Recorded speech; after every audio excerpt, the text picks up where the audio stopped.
Halo, selamat pagi anak-anak hebat. Salam sehat. Pagi ini kita akan membahas materi IPA kembali.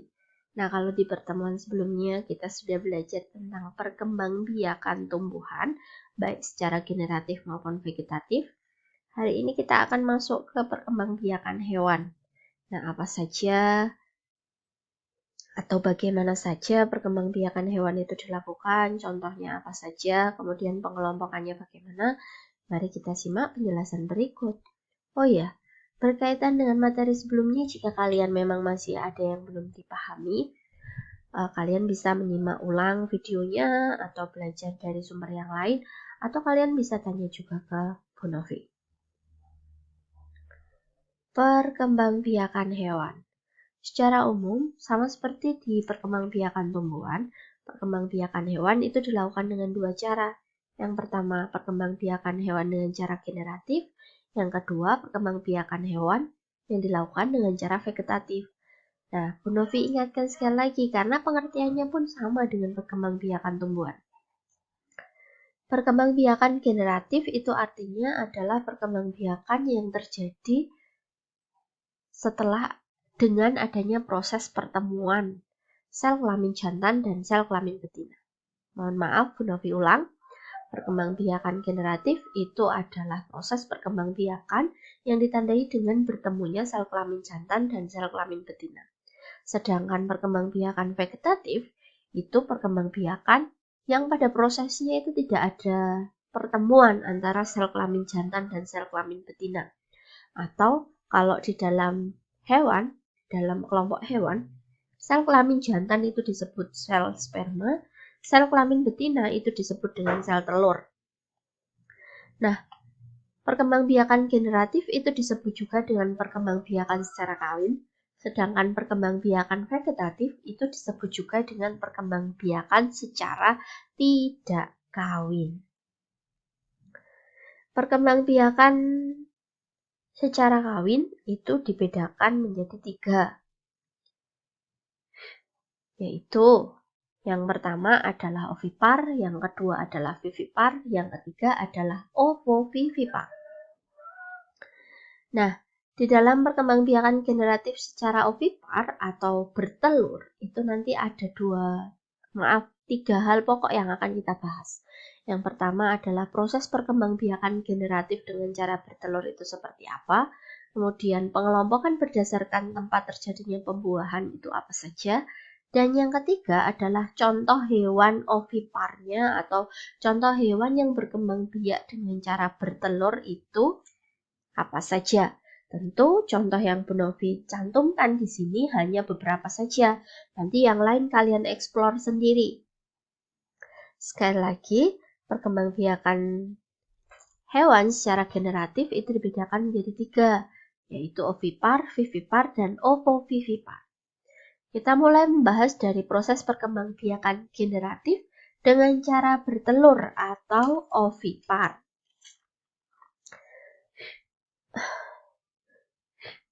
Nah, di dalam perkembangbiakan ovipar itu terjadi pembuahan.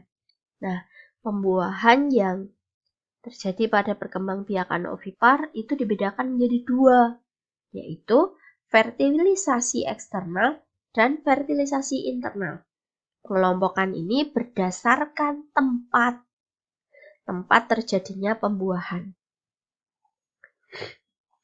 Nah, apa itu fertilisasi eksternal? Fertilisasi eksternal itu nama lainnya adalah pembuahan. Fertilisasi eksternal itu terjadi ketika pembuahan atau penggabungan sel telur dan sel sperma itu terjadi di luar tubuh induknya. Contohnya seperti gambar yang Bu Novi tayangkan. Contoh pada hewan katak. Jadi ini katak betina. Ya kalau sudah dewasa menghasilkan telur, dia akan membuang telurnya ke dalam air. Kemudian katak jantan yang menghasilkan sperma itu juga akan membuang spermanya itu di dalam air. Nah, jika sel sperma ini nanti ketemu dengan sel telur, maka terjadilah pembuahan. Kalau sudah terjadi pembuahan, maka ini akan menjadi individu-individu baru atau kata-kata yang baru. Itu namanya adalah pembuahan eksternal atau fertilisasi eksternal. Jadi proses pembuahan, proses pertemuan antara sperma dan telur itu terjadi di luar tubuh induknya. Sebaliknya, untuk fertilisasi internal, itu adalah proses penggabungan sel telur dan sel sperma yang terjadi di dalam tubuh induknya. Nah, ini contohnya. Jadi ketika induk itu bertelur, telurnya itu sudah mengandung atau di dalamnya itu sudah tidak lagi hanya sel telur, tapi hasil pembuahan dari sel telur dan sel sperma. Jadi sudah gabungan dari keduanya. Contoh hewannya, kalau fertilisasi eksternal itu adalah katak, ikan.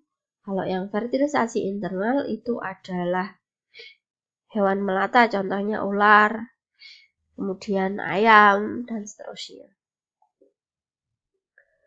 Nah, proses perkembangbiakan ovipar atau proses perkembangbiakan hewan yang berkembang biak dengan bertelur itu secara umum seperti ini.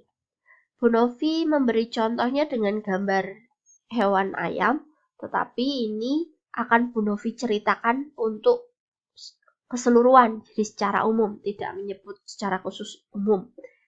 Tidak menyebut secara khusus ayam.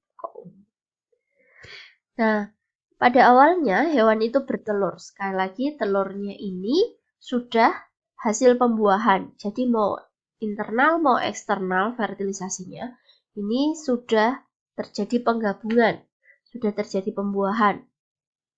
Ini telur yang sudah terjadi pembuahan. Kemudian pada hewan bertelur ini di dalamnya itu nanti akan ada embrio. Embrio itu apa? Embrio itu hasil pertemuan dari sel sperma dan sel telur tadi. Jadi di dalamnya ini kan ada dua sel yang bertemu jadi satu, gabung. Nah, jadilah embrio. Embrio ini nanti kalau berkembang dengan sempurna yang akan menjadi hewan baru atau individu baru. Nah, di sekeliling embrio itu nanti ada yang namanya kuning telur. Kuning telur itu yang akan menjadi cadangan makanan si embrio ini. Sehingga meskipun dia di dalam cangkang atau dilindungi cangkang, dibungkus cangkang, dia tetap akan hidup karena dia bisa makan dari kuning telur itu. Berkembang menjadi individu baru. Kemudian kalau dia sudah sempurna, dia akan menetas dan keluarlah menjadi individu yang baru. Intinya seperti itu. Jadi ini adalah telur yang sudah merupakan hasil fertilisasi ya anak-anak. Itu fertilisasinya eksternal, internal, yang pasti di dalamnya itu sudah ada pertemuan antara sel sperma dan telur. Kemudian jadi embrio itu makan atau hidup dari cadangan makanan. Meskipun dibungkus cangkang, tapi dia tetap bisa berkembang. Kalau sudah berkembang atau tumbuh dengan sempurna, dia akan menetas, kemudian dia akan hidup menjadi individu yang baru. Itu proses secara garis besarnya. Contoh hewannya adalah ayam, kura-kura, penyu, kemudian burung, ini angsa, bebek, itik, kemudian ikan. Yang kedua adalah perkembangbiakan generatif dengan cara beranak atau nama lainnya adalah vivipar. Ada dua hal yang akan kita bahas, yaitu prosesnya seperti apa dan contoh hewannya itu apa saja. Prosesnya kurang lebih seperti ini. Jadi sel telur itu dibuahi oleh sel sperma di dalam tubuh induknya. Jadi pembuahan itu terjadi di dalam tubuh induknya. Jadi kalau dikaitkan dengan tadi, ini masuknya fertilisasi internal ya. Kemudian pertumbuhan dan perkembangan embrio terjadi di dalam tubuh induknya. Tapi kalau ovipar tadi setelah sel telur dibuahi itu keluar. Kalau ini tidak. Jadi sel telur terjadi pembuahan di tubuh induknya. kemudian berkembang menjadi embrio, embrionya itu tetap di dalam tubuh induknya. Berkembang menjadi individu yang baru, kemudian sampai tubuhnya itu tumbuh dengan sempurna dan keluarlah ketika sudah dalam bentuk individu yang baru. Ketika dia dilahirkan, itu bentuknya sudah sempurna. Itu prosesnya. Contohnya kuda, sapi, kucing, anjing, kemudian ikan, lumba-lumba. Nah, itu tadi beberapa contohnya. Sekali lagi, nanti kalian bisa mengeksplor sendiri untuk contoh yang lain ya, anak-anak. Kemudian cara yang ketiga yaitu perkembangbiakan generatif dengan bertelur dan melahirkan, atau nama lainnya adalah ovovivipar. Nah, seperti yang tadi ovipar dan vivipar kita bahas, ada dua hal yang kita bahas. Yang pertama prosesnya, yang kedua adalah contoh hewannya. Prosesnya kurang lebih seperti ini. Sel telur dibuahi oleh sel sperma di dalam tubuh induknya. Kemudian embrionya itu tumbuh dan berkembang di dalam tubuh induknya, sama seperti di vivipar. Embrio mendapat cadangan makanan itu dari dalam telur. Jadi kalau tadi di vivipar, cadangan makanan yang diperoleh embrio itu dari induknya, seperti manusia. Jadi dapatnya langsung dari induknya. Kalau di ovovivipar tidak. Embrionya itu di dalam telur. Jadi embrionya itu di dalam telur dan di dalam telur itu ada cadangan makanannya. Tapi telurnya itu masih di dalam tubuh induknya gitu. Masih dilindungi di dalam tubuh induknya. Nah, embrio itu akan mendapat makanan ya dari cadangan makanan yang ada di dalam telur. Nah, dia akan berkembang. Kemudian dia akan menetas. Menetasnya itu masih di dalam tubuh induknya.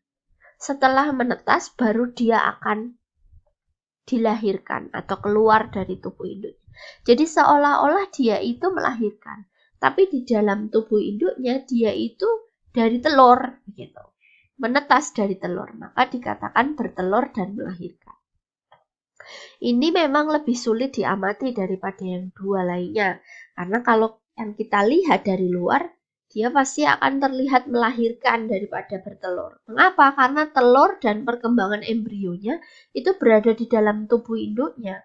Yang kita lihat adalah hewan itu beranak, begitu, atau melahirkan, bukan bertelur. Maka ini memang membutuhkan kejelian.